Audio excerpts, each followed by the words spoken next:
Hello everyone, welcome to Resistant Front. I'm your host Saeed. Today, or better say last night, I watched an interview by Tucker Carlson, and it was an interesting interview, but a couple of other things other than the interview itself with Colonel McGregor caught my eyes. One of them was when Tucker tapped on the psyche of Americans and things that looks so innocent and gives you some sort of morality high ground, but at the same time it's actually things that hurting United States more than anything. And the relationship excuse me, the relationship that United States has with the countries that they are letting those exile inside. Those exiles, there is a reason they're exiles. They're either oligarchs, they're either the former rulers, those that try to overthrow the government. There are criminals, sometimes some unforgivable crimes that they done in those countries and they ran away. So he tapped on it. Let's just hear it from himself, okay? Partial explanation is there's a big Venezuelan exile community in South Florida. Super nice people, actually, some of the nicest people you will ever meet. Good values, decent people. They're mad about what happened in Venezuela. They have every reason to be mad about it. A lot of them had all their stuff taken, had to flee to Florida, or a lot of it taken, not all of it, judging by their houses. But You see, they were rich, okay? They're obviously mad about being overthrown, because they had everything and people didn't have anything. So that's how it works. When a revolution happened inside a country, the ruling class, those, not, I'm not talking about those that worked hard and I don't know, established a factory, and the wealth that they have is well deserved. I'm not talking about them. I'm talking about those that actually, with the help of a government, rose to those positions and achieve that wealth by the help of the government. Those guys, they're living in Florida right now. good people, for real. Venezuelan exiles, Cuban exiles, or a lot of Latin American exiles in South Florida. They're mad about what happened in their home countries. Totally understandable. Easy to be very sympathetic to them. I am personally sympathetic to them. I'm sympathetic to them. But let's see who else I'm sympathetic to. People in Afghanistan, people in Iraq, Sudan, Somalia, Syria, Lebanon, Palestine, Yemen, Libya. These countries left to burn in hell because of the intervention of the Western regimes, United States in particular. So, someone tell me how sympathetic they are in Europe toward Syrian, how sympathetic they are toward people in Somalia. So let's continue hearing what Tucker has to say. On the other hand, these are people who just got here. And so why would they be using the US military to settle some score in a country that's not America? I wonder why. Maybe it's by design. Don't you agree? Doesn't really seem like the way things should work. America offers you refuge. Great. We feel good about it. You feel good about it. We feel morally superior. You work hard and thrive. I would feel superior if I would let an exiled government that was unrightfully deposed and they were living in exile, I would feel morally superior if it was that the case. Tucker tries to actually bring that up, but not in a straightforward way. He doesn't want to actually hit the psyche of Americans so hard that they can get up. Me, on the other hand, I don't care. So, Tucker, I'm so sorry, but I have to change the narrative a little bit. I don't know about the Venezuelans and Cubans, but I know about my own country, and I know the history of my own country. Many of you guys probably heard about MEK, a terrorist group that operated inside Iran and was sympathetic toward Saddam and the Western regime that supported him. They got weapons from Saddam, weapons that actually Saddam was armed with them by the Western regimes. So this group is now living in Albania inside NATO, and they're getting millions upon millions of dollars. They're living in a camp, more like a military camp. They're living there. It's called Ashraf Tree. Yeah, Ashraf Tree. Ashraf Tree base. So they're living there, getting US aid, and living their lives and creating chaos in Iran.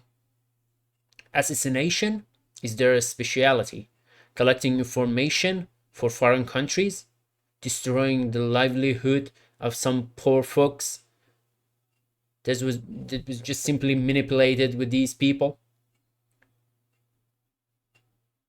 The testimony of a lot of Iranians that been the member of this group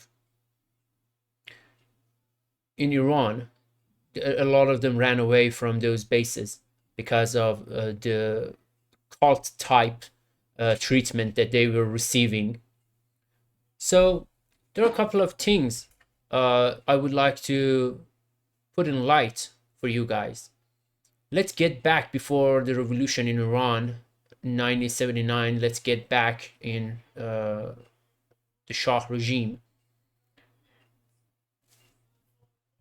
These communists, because Mujahideen or MEK, they were all communists. These were absolute communists. And after the Soviet and United States, their Cold War started heating up, one of the places that the Soviet tried to actually put some influence in was Iran. After the fall of Mossadegh, all those lefties that had freedom to actually express themselves and try to find their base of populace, they all just totally decimated. None of them could work. So just like any old good commie, the first thing that they done, picked up arm and start arming resistance. Armed resistance obviously didn't work. As the memo of CIA in before revolution 1978 said that it's all well, regime is secure and nobody going to threat it. The red menace, Soviet Union, and to the party is totally neutralized, and nothing is standing against the government and the regime.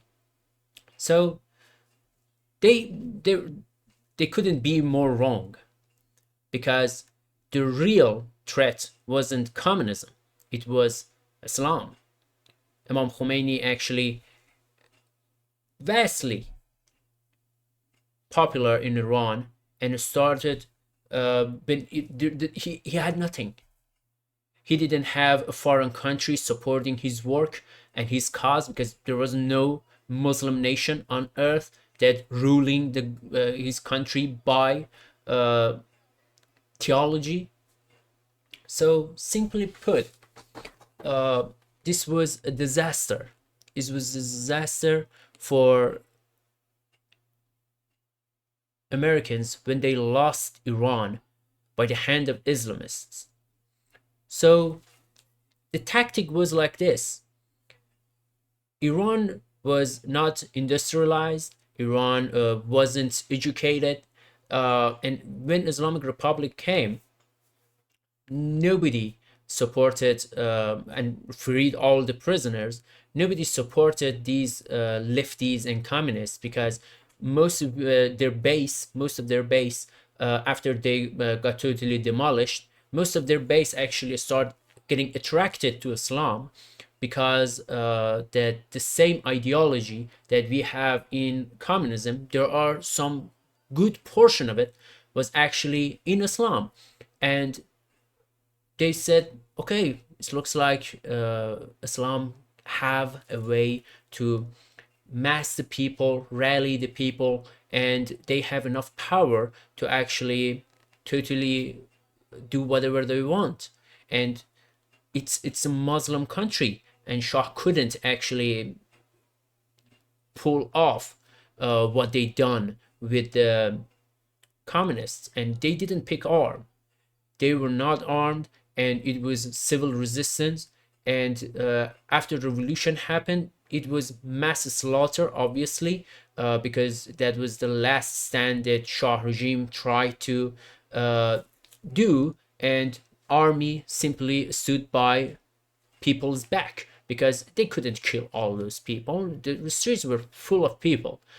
So after the revolution, the situation was calm, and everything started to calm down, and these lefties start to rally people again. But they found out that they are talking and they are getting behind people, that it's not them. Lefty clergies, they were the most prominent ones. Everyone that talked about Islam was the focal point. Nobody gave a damn about who Lenin and Mao is. They all said, we want to be independent. We want to have our own ideology. Obviously, Islam is not communist, but it had, and it still has, enough points to be given to every lefty and communist can get behind it. Fighting against imperialism, justice for the society, going against oligarchs, caring about people down below, not above. All that actually helps Islamic Republic to recruit all these left-leaning people and turn them to Islamists. And when these lefties understood this, when they first went to election, for example, Rajavi, the head of MEK before his wife, he was actually a leader. He was leading a Marxist ideology inside Iran. So for the first time, he could see that people are the one leading the leaders. They were pulling these leaders behind. And it was hard for him, but he swallowed that pill using Arabic and verses of Quran in his work and in his speeches. And he totally changed himself to appeal to this new niche that people are developing. And it was quite amazing how much he tried to infiltrate the camp of Islamists, and he failed. People didn't vote for him. He didn't get any vote for Majlis. He was 12 in the vote when the ballot box actually came out. He was 12. He didn't get the seat in Majlis. So all these happened, and eventually this was the moment that Saddam actually invaded Iran. After a couple of months that Saddam invaded Iran, when we ousted our first president for cooperating and sabotaging the war effort against the Saddam, we found out that he was collaborating with Saddam in order to separate Khuzestan from Iran and install him as absolute power in exchange of loyalty. And obviously, Khuzestan province, one of our best places that has a lot of oil and gas. So after Majlis impeached the president, Bani Sadr, this guy went berserk, started killing, assassinating, and he was put down by the people. In a famous speech by Imam Khomeini, he said, "Good people of Iran, separate yourself from these munafiqeen." That means these hypocrites, these guys that disguise themselves in Islamic form, and they want to infiltrate and actually assassinate or make a suicide bombing happen or something like that. Separate yourself and let us deal with them. And people start forming some sort of network of spies, and they were trying to find these guys. They're trying to find their safe houses, and their effort was put down with a great cost of human life and our revolutionary brothers and sisters.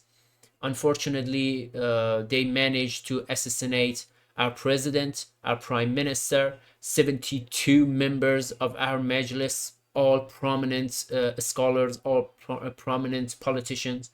That was a huge blow to Iranian morale. But we got up in a famous speech by Imam Khomeini. He said that, "Kill us.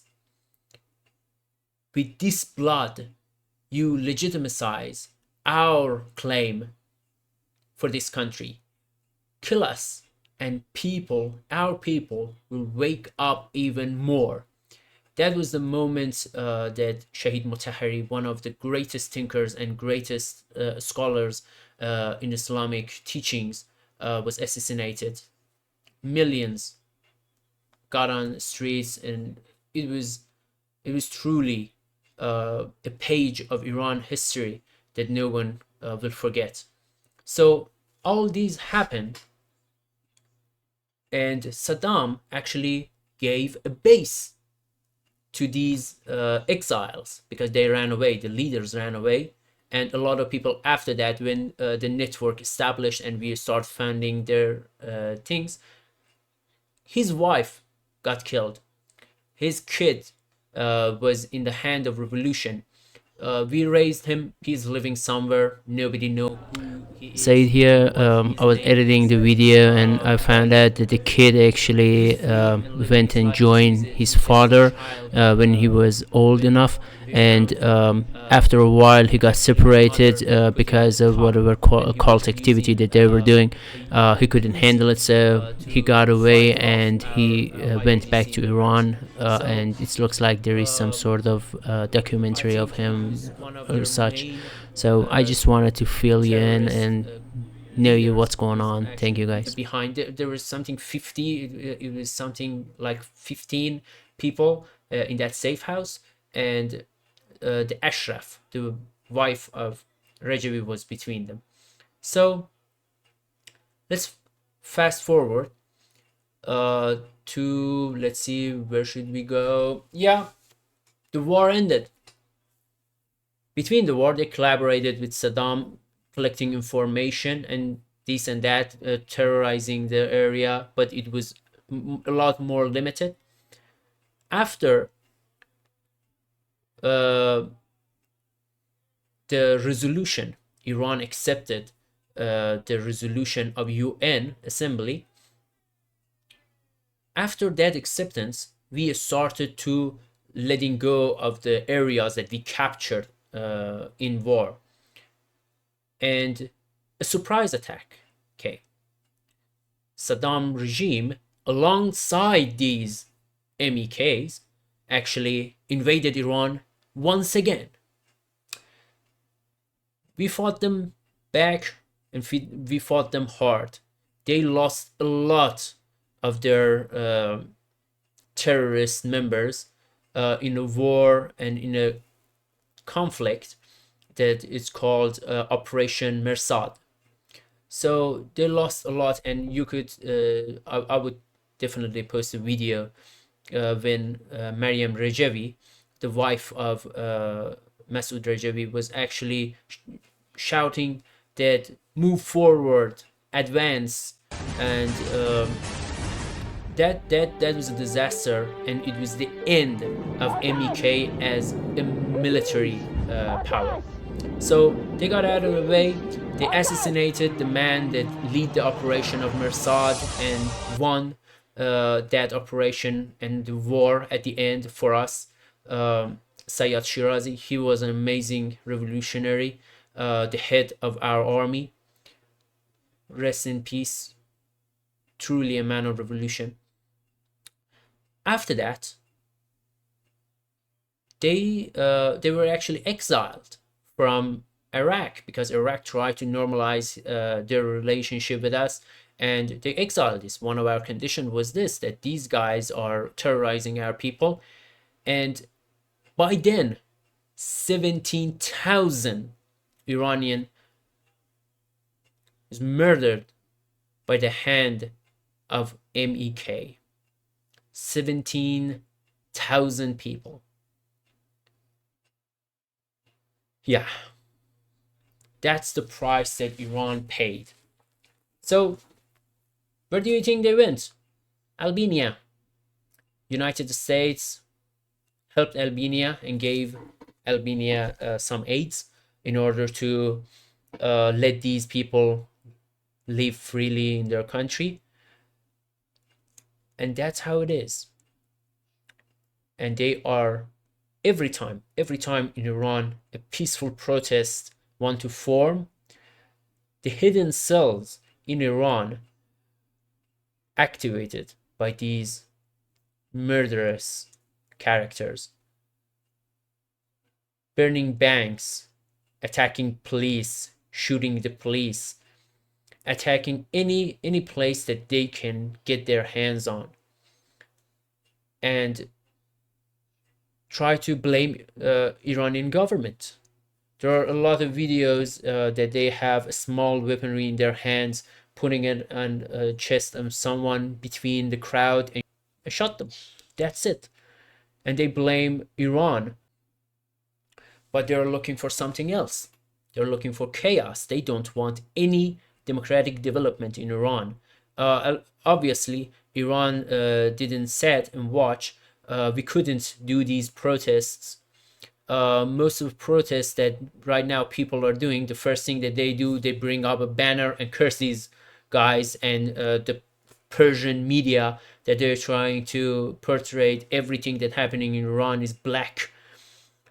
So they're bringing some sort of banner saying, we are not looking for overthrowing the government, so fuck off, MEK. Get the hell out of our protest.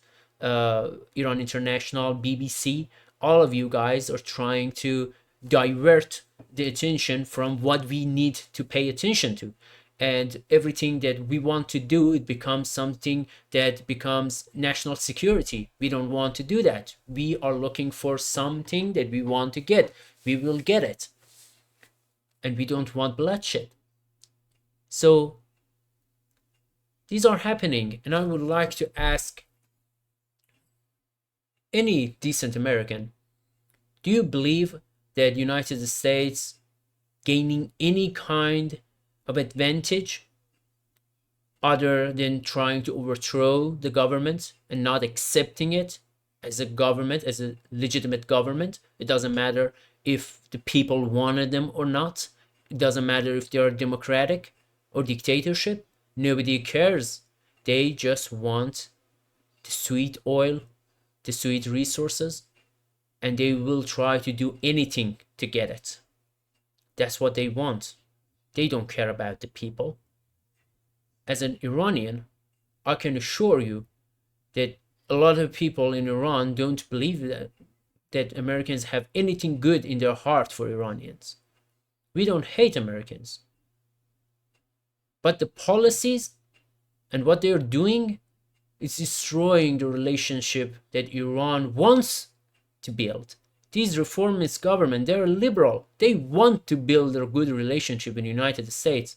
Israel, MEK, and that clown prince, they're all in this together. For those that don't believe that Americans support MEK, I will start posting and putting it right beside myself.